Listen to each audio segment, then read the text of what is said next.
Good evening, everyone, and welcome to the Brian Crombie Radio Hour on Saga 960. If you've been a follower of my show, you know that I'm really quite interested in politics and how government works. And I read a really interesting column in the newspaper this past week about some of the challenges that government has had, specifically, I think, in regards to the ArriveCan app and some other issues. And a really interesting argument that said we need a new structure within government of a chief operating officer, which I found really quite fascinating. And the gentleman who wrote it has got a ton of experience in government, and so he knows what he's talking about. I'd like to introduce you to my guest, David McLaughlin, who is the president and chief executive officer of an organization called the Institute on Governance. It's an independent, not-for-profit organization focused on public sector governance.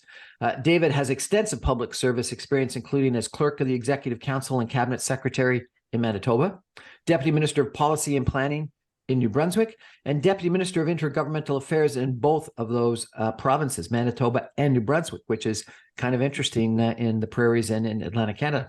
But then he's also served in Ottawa as the political side, as the Chief of Staff to Federal Finance Minister Jim Flaherty, and in the Prime Minister's office as Chief of Staff to Prime Minister Brian Mulroney. What a fascinating background you've got, sir.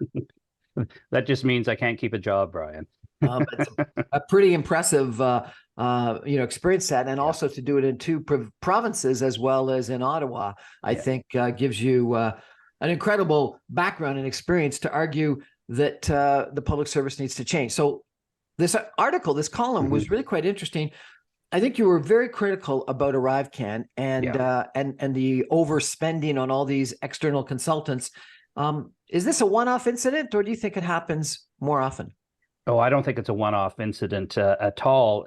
Maybe the extreme aspect of this one, in the sense that you may have actually had public servants going rogue, and there's an RCMP investigation. So there's something obviously unique on that, but the lack of oversight and accountability that is built into the DNA, if you will, of the federal public service, in many respects, not fully, but in many respects, it created the conditions that allowed this to happen.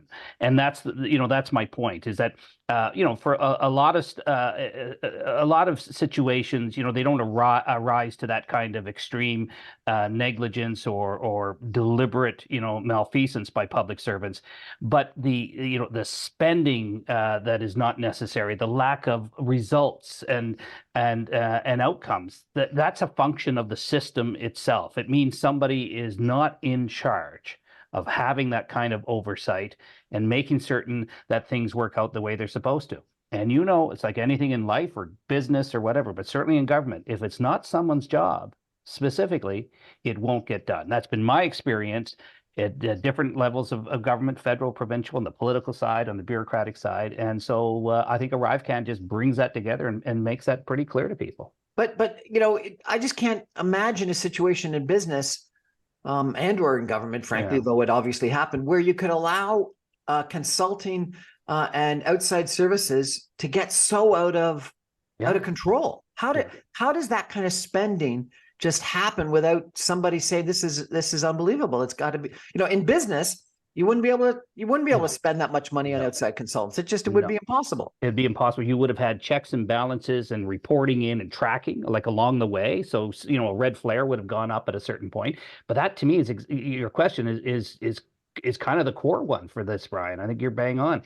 It means that somebody wasn't watching this, and that the fact that it allowed itself to emerge without somebody else in charge saying, wait a second here, what's going on, demonstrates to me the need for this kind of role, a chief operating officer, not just at the center of government, but yes, at the center of government in the Privy Council office, the deputy clerk, so it'd be the second highest ranking public servant in Ottawa, and then putting a COO position and role in each ministry, each department, each agency to make certain that this kind of stuff happens. So CBSA, in this case, right, the ArriveCan app, Canada Border Security Services Agency, it's an independent agency. It's not like a core part of government. It has its own sort of mandate.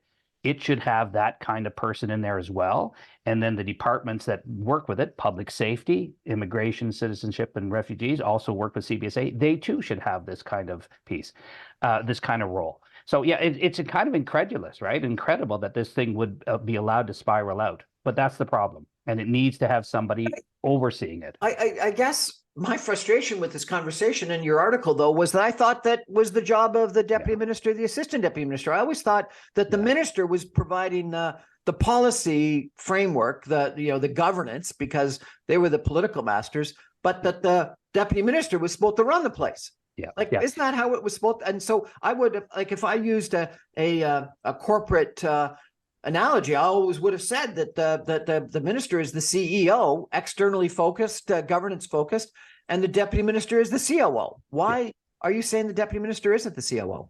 Well, in fact, that was the traditional governance model. You're exactly right. That's the way our system has developed and over time. The problem is that the kinds of pressures and the kinds of demands on the deputy minister is at the federal level is preventing deputy ministers too often, in my view, from being able to provide that kind of oversight and accountability role as a COO, as that chief operating officer role. It's just a reality of being a deputy in Ottawa today. You are pressured by the political side, from Prime Minister's office, from a minister's office, from Parliament. You have, the Auditor General, information commissioners, language commissioners. You still have to run your department. You still have to engage on issues that are across different departments as well, not just in your own area. They are incredibly challenged to do their day job. Part of their day job, I argue, I concur with you. It's sort of a frustration I would share. It would be, well, yes, you have to run your department. But I think it's quite normal and quite reasonable to say, okay, I'm the COO, but I need, or in that analogy as the deputy, I need somebody next to me as a senior official whose sole responsibility is to make the programs and services that my department delivers work better, work well, deliver outcomes, be on time, be on budget.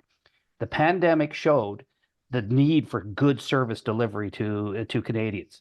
So I was in the pandemic in Manitoba as clerk. I was the chief COVID desk officer for the province, basically. Every day, that's what I did.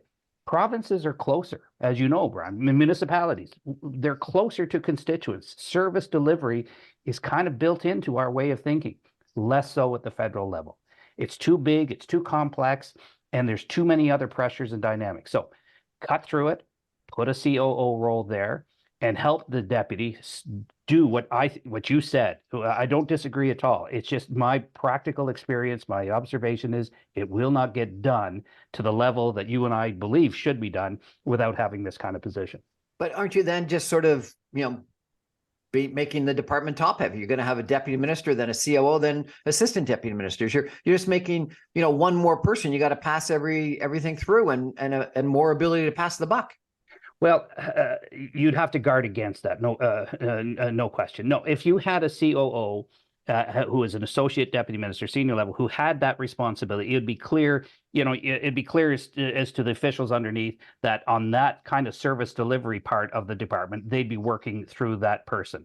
Right now, it goes down too much of too many levels within the department, and they don't get the attention as much as they should of the CEO.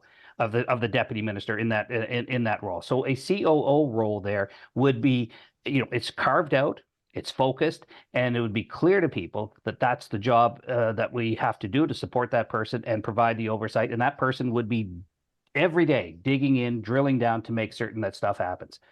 Look, the federal government is spending billions of dollars every year on contracts, consulting, and other stuff. It's not working the way that it should. So having somebody whose job is to manage that and deliver that results for Canadians, outcomes, better efficiency, more, better management of taxpayers' money. I don't know why governments wouldn't do that, wouldn't put that stuff in place. And I'm telling you, there's fat you can cut elsewhere. I wouldn't argue you've got to keep adding bureaucrats, combine some of those roles, and you'd be able to get rid of some other roles within government who have this oversight and setting up these rules. If you gave it to a department, you're the CEO, you're accountable. I know where you work. I know what you do. It's your job. You'd be able to eliminate some other positions. I think it would save money, and I think it would deliver results for Canadians. Well, I certainly believe that we need to save money and deliver results in a better way than we have before. But I do want to delve into this in greater detail. So we're going to take a break for some messages and come back with with our guest, David McLaughlin, the president and CEO of the Institute on Governance. And I'm going to try to challenge him and see how he responds, because I think this is a really important conversation. Sir, if people want to read the article and or some of your other writings, is there a website for your institute that people should go to? Sure. www.iog.ca. There it is. We're going to take a break for some messages and be back in just 2 minutes with David McLaughlin. We're talking about really value for money in government, and how do we ensure that they don't waste our money, because it's our money. Stay with us, everyone. Back in 2 minutes.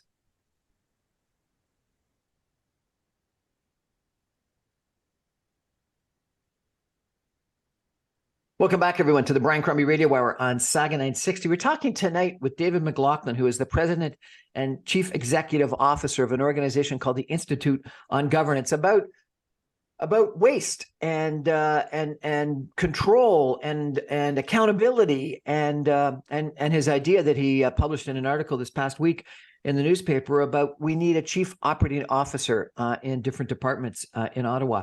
And this man, as I mentioned, knows what he's talking about because he's been there. He's been the chief of staff in the Prime Minister's office in Ottawa for Brian Mulroney. He's chief of staff. He was chief of staff to federal finance minister Jim Flaherty, and he's worked in the civil service both in New Brunswick as well as in Manitoba. So this gentleman knows of what he talks, and he's experienced it himself.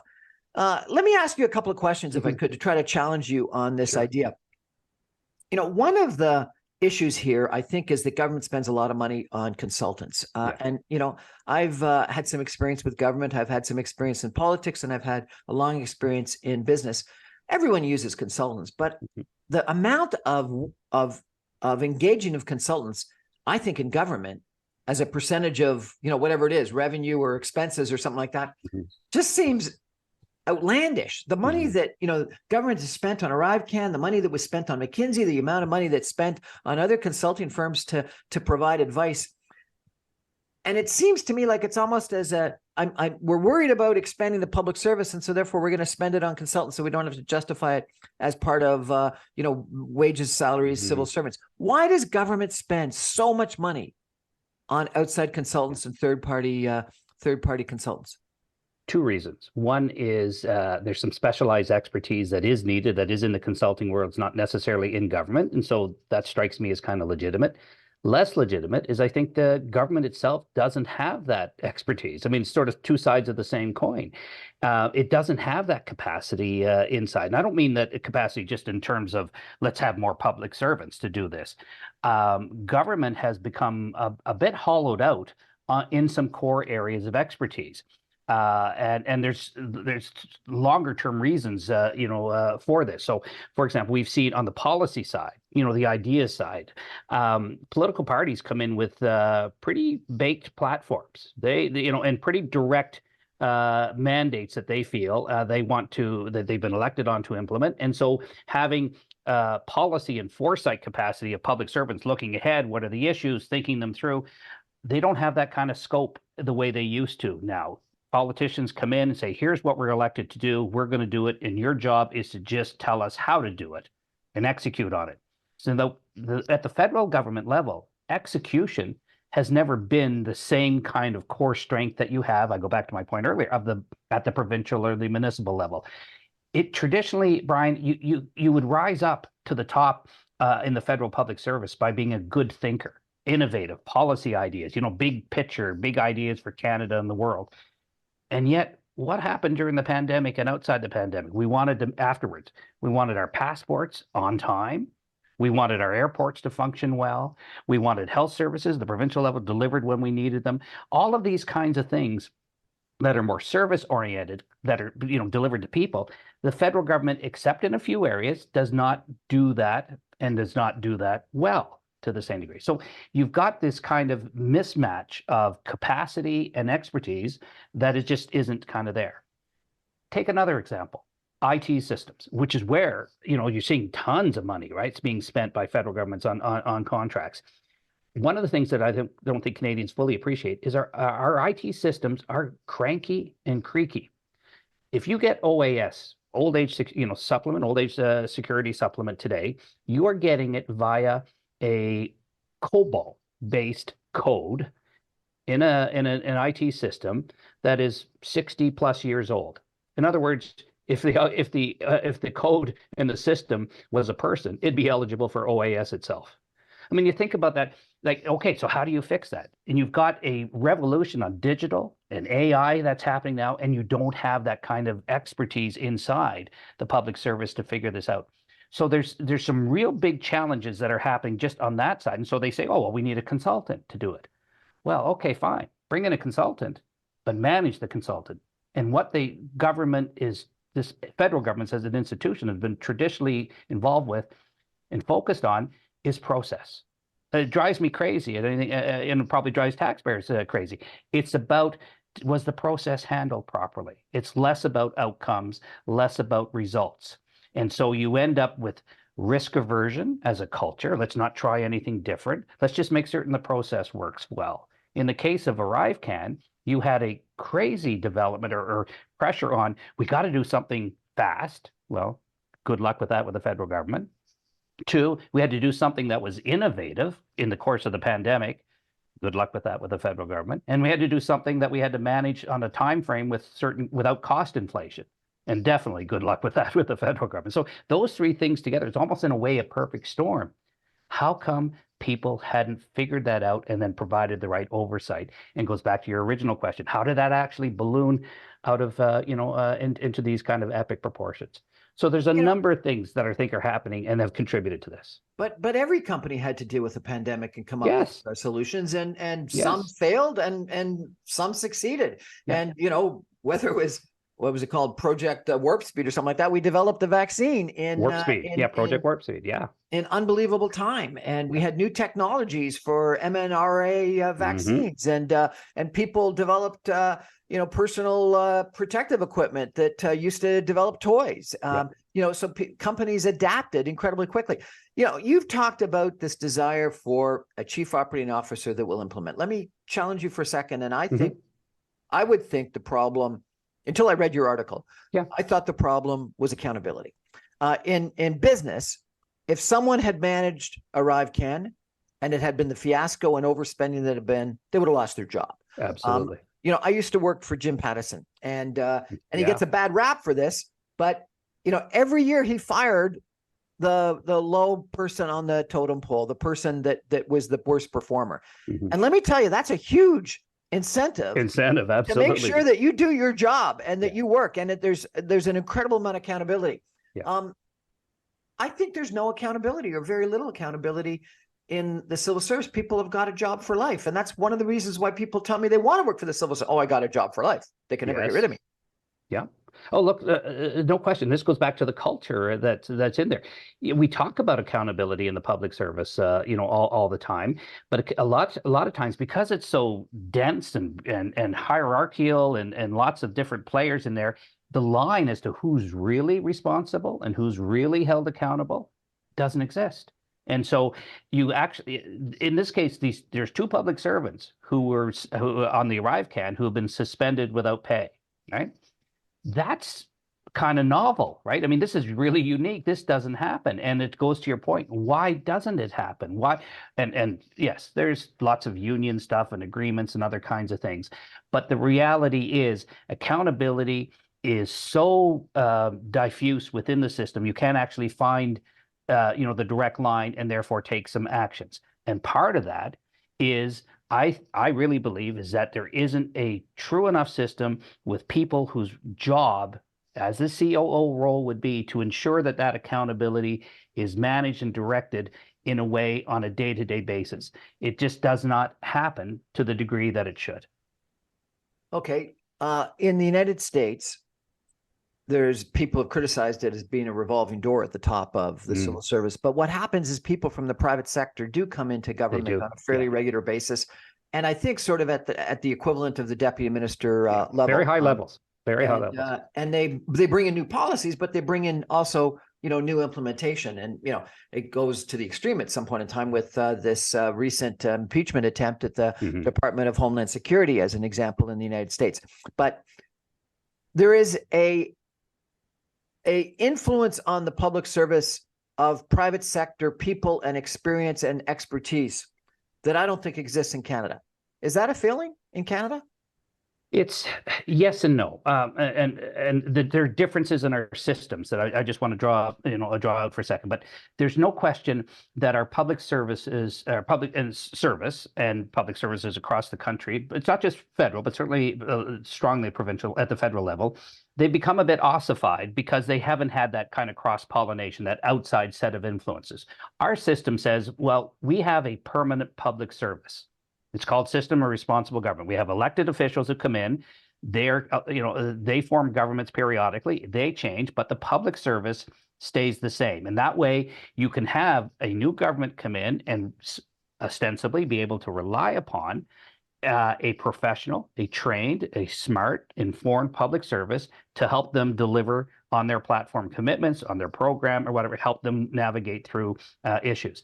That can be and should be a very good model because it takes the politics out of the public service. So that's good. What's happened, though, over time is that we did not enough change within the public service in terms of ideas and exposure. They get caught up in the way of doing things. They get caught up in preserving particular approaches to stuff, and we get these kinds of situations. And so my point, one of the things I said in the article, as much as people want to focus on the politics of this and blame, say, the Trudeau or whoever or ministers, I think this was a failing of the public service, Arrive Can. And so the public service has to fix itself. I think it's a legitimate question you're raising. I'm not sure that the public service can fix itself on its own, with its own view, own people inside. And so having some outside influence, whether it's some new people brought, coming in, a new government, if that changes things, or just in this case, modest, but I think real, a COO role, which does not really exist. This would be a cultural shift in the government of Canada that has not occurred. And so what I was looking for was a way to do it inside, within the system, within the way that fits within the model, to break free of some of these shackles. And so I guess what I'm suggesting is maybe it's bringing in some private sector people into senior roles, rather, whether it's in a COO post or a deputy minister post. So let me give you a personal experience, if I could. And this may or may not be relevant, but I've been in recruiting processes twice for senior positions in the federal government. And I didn't make it. I was told I was number 2 or number 3. Who knows whether they're right or wrong.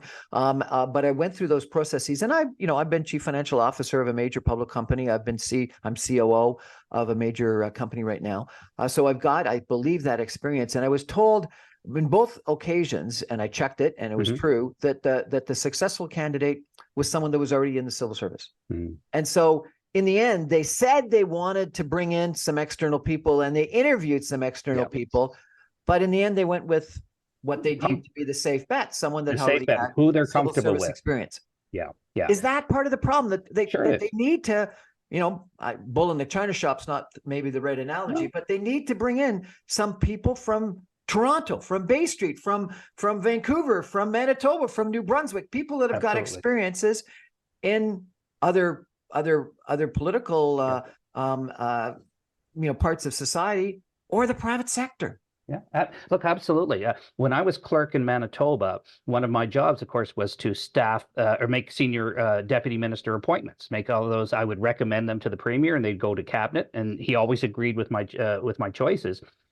In doing so, I actually brought in, I did 2 things that I had deliberate focus. One was to increase the number of female deputy ministers, because it was down from what it should be, and there's some good talent out there. But the second, and the way to do that in terms of having more female deputies, but also more importantly, bringing in outside influence, I ended up having, it was about 60% of my hires as deputies were from the outside the existing public service.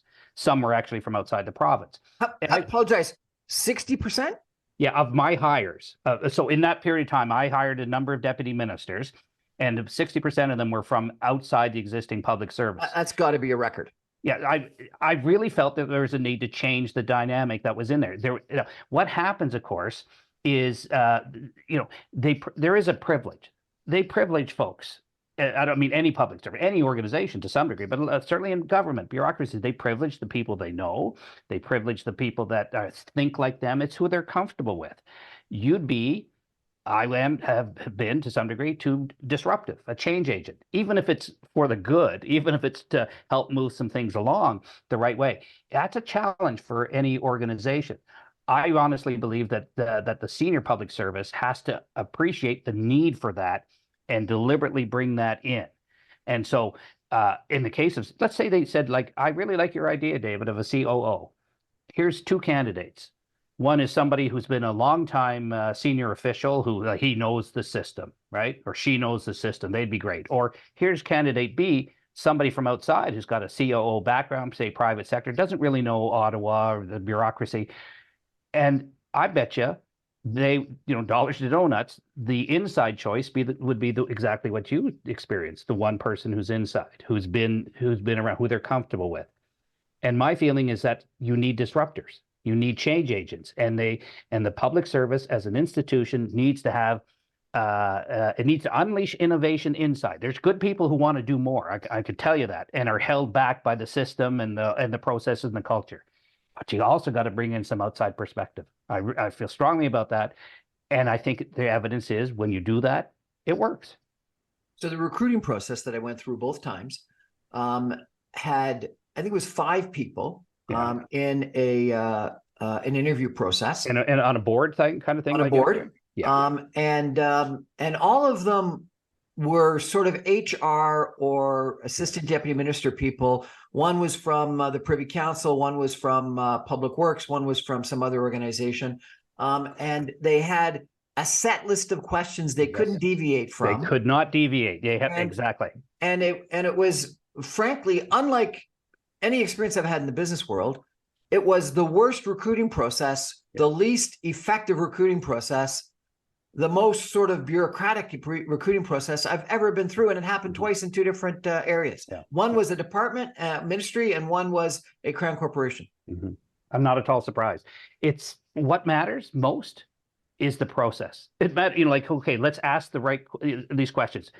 There is a culture that gets built up in organization and is too much, in my view, in the federal public service of let's not make a mistake. So the outcome isn't as important as the process going through to make certain that the outcome. What did you just say? I said that the outcome isn't as important as adhering to the process.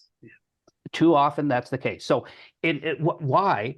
Because you cannot be faulted in an accountability world for following the process that's been set out. If it yielded an imperfect result, well, that's not on you. We followed the rules. We followed the process. So it's the difference between a rules-based procedural mentality versus what, of course, you see in the private sector and not-for-profit. I mean, lots of places is outcome and results.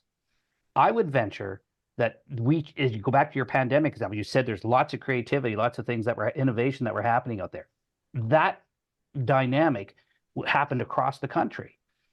And as soon as it was over, we get the snapback, right? It's like, let's get back to business as usual. But during that period, there was some amazing creativity and innovation by public servants, federal and provincial. People found ways to do things. Yes, we ended up with an ArriveCan thing and other stuff. ArriveCan may not have been a bad thing on itself, like the idea of an app for that. The way it was developed was just crazy. But there was incredible innovation and creativity. Let me give you one little example of what we did in Manitoba. Not that it kind of like shows you the mentality and just a bit of ingenuity. Remember, you had to have your nose swabbed, like for the PCR test for COVID, and these big long swabs you put up your nose swab. I think people have been putting things up their noses for a long time. We probably kind of know how to do it. According to public health, that person had to be a trained, qualified public health, person with certain levels of degrees and experience. There were not enough of them. Meanwhile, the virus is going like this. What was the one thing that was holding back containment of the virus? Identification of people who had the virus and could then self-isolate or whatever if they knew. So we had to get, at a most basic level, more swabbers. How did you get more swabbers? We ended up creating a micro-credential course at a local community college, and we found people who did not have the official, public health kind of qualifications. We trained them in 2 weeks, and we populated the system with more swabbers. More swabbers meant we were able to get in front of the virus, more people tested, all that kind of thing. If we had relied on the traditional way of thinking, we wouldn't have been able to do that. Take that and multiply it by 1,000, 10,000, wherever it is. How do you cut through some of that stuff? That was an operational decision. In my view, a COO, go back to that, somebody charged with that would be very focused on finding those kinds of innovations and other stuff. And I would suggest to you, sir, that it was because it was a crisis. And I think you're, yeah. and I think that government, and frankly, any organization does for some reason do things different when it's in a crisis, and acts the way they actually should act more often. Outside of a crisis. You're absolutely right. Couldn't agree more. It's a hell of a thing, though, that we have to rely on heroic behavior by public servants or politicians to be innovative. We need a crisis to do this stuff. So let's learn from that crisis. Let's figure some stuff out. This is my suggestion of a COO, is to some degree born out of my own experience during that crisis, where I had to cobble together operational roles to help make that happen, and realizing there was no one place where that occurred. And so at the federal level, take that, magnify it by 10 or 20 or 100. I think the fact that what you just described took place, and I think it did take place, and I think governments work together more than they typically work together because of the crisis of COVID. And I think about funding of Ukraine, or finding the military resources to help Ukraine, or whether it's climate change, or think about a few other major issues that we've got today, because they're long-term issues. Yes. We just use the regular process, which takes way too long to solve it. But if we had the attitude of Project Warp Speed, or this is a crisis like COVID, and we got to deal with it right away, I think people would react. We see quicker, results more creatively, and more effectively. Absolutely. Anyway, we got to take a break for some messages. We're going to come back in just 2 minutes, and I'm going to ask you again about sort of the impact of business people, private sector experience on government, because I had a really interesting conversation once with your old boss, Prime Minister Brian Mulroney, which I want to ask you about and see what you think about. Back in 2 minutes with David McLaughlin. Stay with us, everyone. This is going to be fun. Go by hair.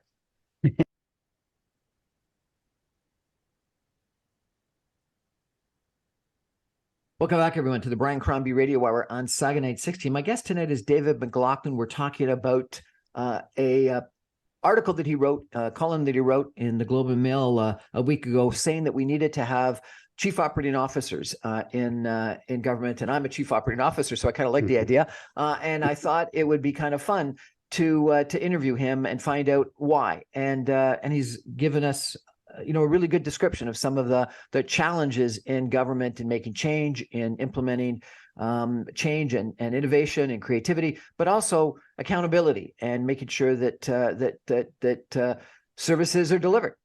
I want to change for a second, though, and if I could, sir, relate to you a conversation I had with Prime Minister Brian Mulroney at one point in time. I was at a wedding, just a couple of years ago, and Prime Minister Brian Mulroney was off in the corner sitting in a big Queen Anne chair. And so I said, what an incredible opportunity to go up and say hello to the gentleman. And so I did. I asked him a couple of questions, and we got into talking a little bit about the things that he was proudest about. And he said that the things that he was proudest about were the implementation of free trade and the implementation of the GST. Yeah. And he said that those things were the most important things that he did in government, and yet they were the ones that were most politically challenging and disruptive to the sort of the established situation. And he used the example of John Turner being so against free trade, and that Stephen Harper was against the GST, so much so that he actually reduced it by 2 points thereafter. And he said, the most important decision I made was putting in place the GST, and the stupidest decision was Stephen Harper reducing the GST by 2 points. And in both cases, he said the reason why there was that difference of opinion was because I was a businessman and I knew what needed to get done, even if it was politically unfavorable. And those two other individuals were career politicians, and they did things for political opportunism and benefit rather than thinking through from a business standpoint. And he said, Brian, what we need, because my name is Brian as well. He said, Brian, what we need is more people like you and I that have got business experience in government. And he obviously, I think, unlike almost any other prime minister in history, you probably correct me if I'm wrong, but had far more political experience. He was CEO of a major mining company, I believe. So tell me, sir, what do you think about this argument that I'm related to, that Brian Mulroney is saying his most important things were things that only a businessman would implement and people that are political career politicians would oppose? I think there's a lot of truth to that. But you also have to look at sort of the times and the context. So we are clearly in a time now of more full-time career politicians, and in permanent campaigns with social media and the way the media cycles are, and all this stuff. And it means that we're, as much as it's a good idea to have outside people, including business persons, joining government.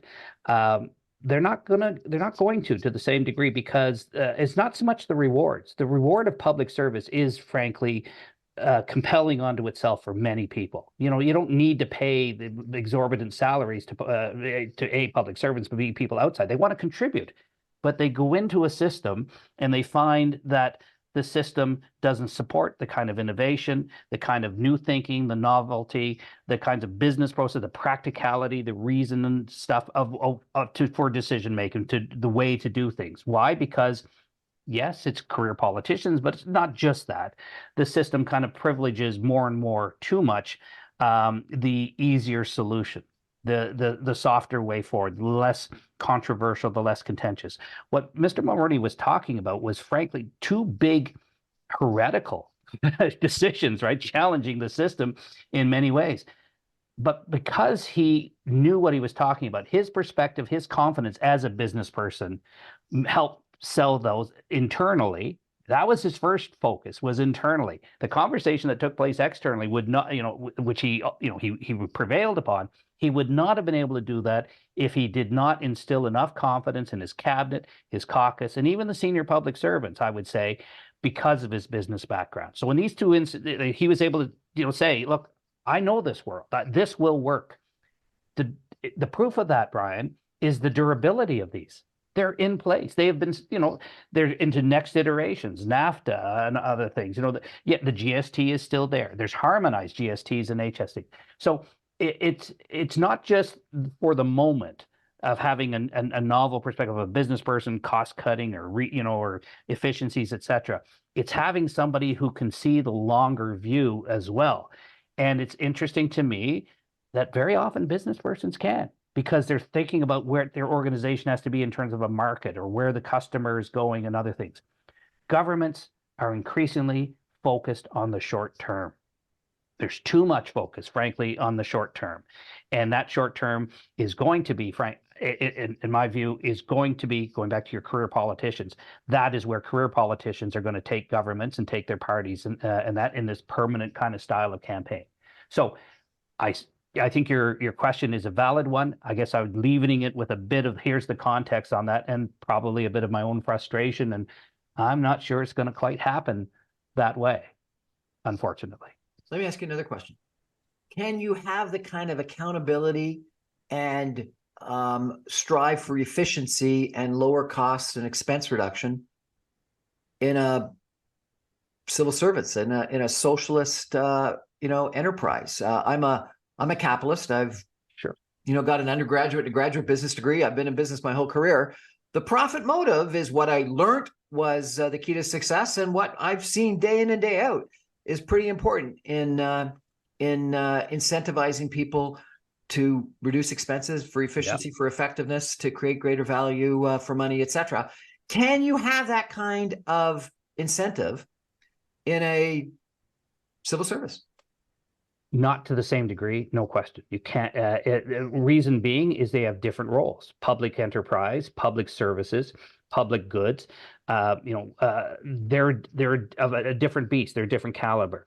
Outcomes are measured differently. What is the outcome of housing somebody and spending money on like creating housing, but the outcome of a happy, well-adjusted family that it doesn't have to resort to other kinds of, and they can live a life. What's the value you put on that? So putting that aside, that's not an excuse for not bringing in the kinds of questions you have and having that in asked in government.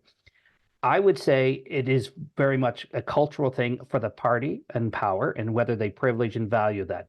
The public service does pay attention to a prime minister and a minister of finance who says, you shall not spend beyond this limit. You will watch the pennies here. You will do that kind of, like, this does trickle down, and cascade down, and has an impact. It's just something you have to do all the time. So I worked with Premier Brian Pallister, a conservative in Manitoba. In this first budget, he came in and he said, I want to, he was elected on a mandate to eliminate the deficit, cut taxes, all very classic conservative stuff. He asked the public service, give me some ideas for, cost cutting.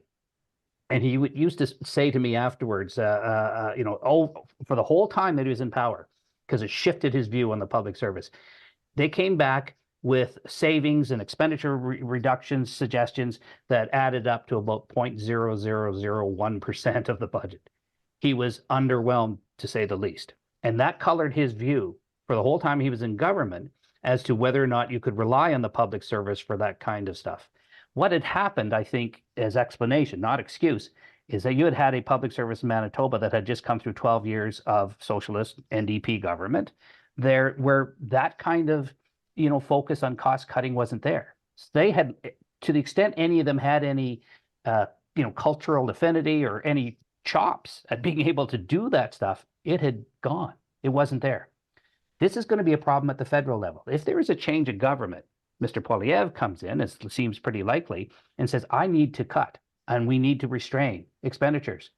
The last time there was a serious program and service review was under Jean Chrétien. Okay, I found this on the web for us programming service review.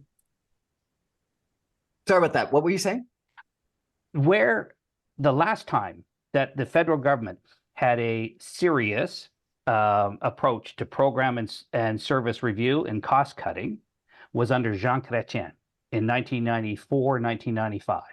We are now 2024. Mr. Poilievre forms government 2025. The public service that he will inherit does not have the corporate memory to do what I suspect he will want to have done. In that instance, Brian, I think your suggestion of bringing in some outside people and outside perspective on that, just let's take that as an example on how to do that, and to bring a private sector lens or efficiency, effectiveness lens, et cetera, results focus, would be really important and would be valuable and could work. Well, this is exactly where I wanted to take you. So thank you very much for introducing the idea. I am very worried about where Canada is today. And I worry that ArriveCan is sort of the canary in the coal mine in that regard, because we've added dramatically to our civil service. We've added dramatically to our deficit. We've added dramatically to our debt.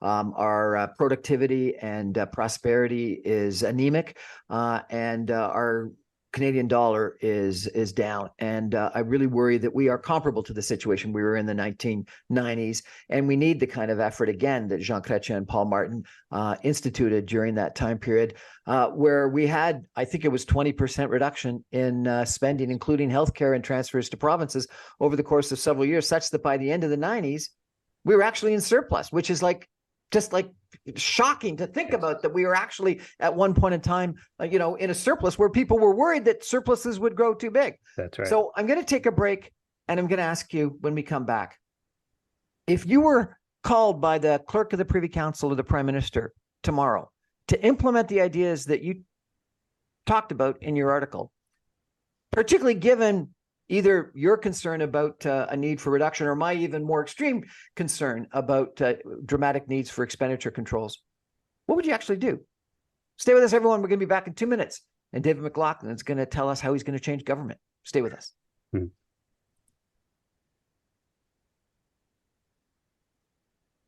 Welcome back, everyone, to the Brian Crombie Radio Hour on Saga 960. I'm really enjoying chatting with David McLaughlin, the president and CEO of the Institute on Governance, about an article that he wrote in the paper last week, really criticizing government for massive spending, lack of control, lack of accountability on ArriveCan, and suggesting we need a new structure in government, including a chief operating officer. I think, and I think you agree, maybe not as extremely as I do, or to the extreme that I do, that we need some changes in government, particularly in regards to expenditure control. If you were called by the clerk of the Privy Council or by the Prime Minister and asked to implement the changes that you talked about and or more so that we could get things under control, sir, what would you do? Well, first of all, I'd say yes. Okay, I'm here. I'm here to help because it does need to be done. It's important to note that if the clerk calls and the prime minister doesn't, you're going to have a problem right away, in the sense that it is going to be hard for the public service to do this and sustain this without political support. So it's an important element, but let's proceed with the aspect that there isn't at first. So I would go in and say, tomorrow, this person is nominated as the COO. Or let's say it's me. In this say, I'll take a leave of absence. I'll go in and do this. So I will be the COO as deputy clerk to the in the Privy Council office. Second, I would proceed to identify a similar person in each of the core departments and agencies. Now, I wouldn't do overreach. One of the things that government does, it's equitable and equal across. And, you can't do one thing in one area before you do it elsewhere. Focus on where, you fish where the fish are. You focus on where the money is and where the issues are. So I would then have that team oriented within, and you set a time frame, a week. You can do it. If you don't have a timeline with people with these roles, stuff won't happen. So first person in, another at the center, other people in each of the core departments, etc. Second, then from there, okay, bring them together. Here's the core, here's the shared mandate. Here's what we all have to do. And you would have clarity across that. I'd set up a reporting structure and regular timelines for everybody to, first of all, go in, tell me what's going on in your department, met to these standards, to these outcomes that we are seeking. You will report back on these in a week, and then you report back on 2 weeks. So you drive the thing along. At a certain point, things are going to start to bubble up. You're going to figure out, actually, I can fix this. This is something that can be done. Now, in order to create a cultural shift, you got to put some points on the board, right? You got to get some wins. And that if it's all process inside, as it was under deliverology, do you remember that the Trudeau government first started? Deliverology, a whole new way of doing stuff. My view is, what do you want to achieve? What's the result? What's the outcome? Is your stuff aligned inside to do it? Who's responsible? If you don't have somebody responsible, you can't hold them accountable. So I'd look to see what is it that are key government deliverables in each of these, in the areas that we'd set up, assign somebody for them, and I'd have them with a work plan and an inside reporting piece back to the center so we could see how it's going, reinforce it, and drive it along. Now, when I was, it sounds very procedural, I know, but we're taking the very big picture. But this is what I did in Manitoba as clerk under COVID. I created a daily COVID coordinating committee that had all the key deputies, had public health, finance, all of this stuff. Every day we looked at what the numbers were doing, what was going on, figured out what the public health restrictions, if they were, resources going to the healthcare system. And I had a series of task forces, one on vaccines, one on testing, one on contact tracing, one on enforcement, daily reports from them with everybody there to create a greater awareness, information sharing, and accountability. Make certain that public health knew what was going on in these other areas so they could support that. Make certain that we had sufficient dollars from Treasury Board and Finance if we had to move resources around. We created unified dashboards so we're all working from the same information. It took a while to get that in place. And those meetings, I'm telling you, they were brutal. 2 hours, 3 hours, 4 hours every day to make certain that the whole system was working together. It's a hell of a pace, but it's hard to sustain. It's the crisis, but you can do it. And so putting that governance piece in place, putting that structure, and then I made it very clear to people, you are responsible for this. And one of my jobs as clerk was to be the biggest enabler you could find. I gave people permission. We had I'm from the Maritimes, so, a bit of an accent, bit of a way, one of the things we say, don't stand on ceremony, get her done by, right? So somebody went to a local garden store and they brought out a garden map that said the word ceremony. And they put it in my office and it became sort of a rite of passage. you had to walk over it. You didn't stand on ceremony. You don't stand on ceremony. You got it done. And my job was to give people permission, and I had their back. More junior in the public service, I said, it doesn't matter if you make a mistake. Own up to it. Tell me, let's fix it, because people's lives depend on it. Reporting in daily, all of these kinds of things. Look, there's more to it than that, but you can do it. It takes diligence, it takes focus, and it takes somebody responsible.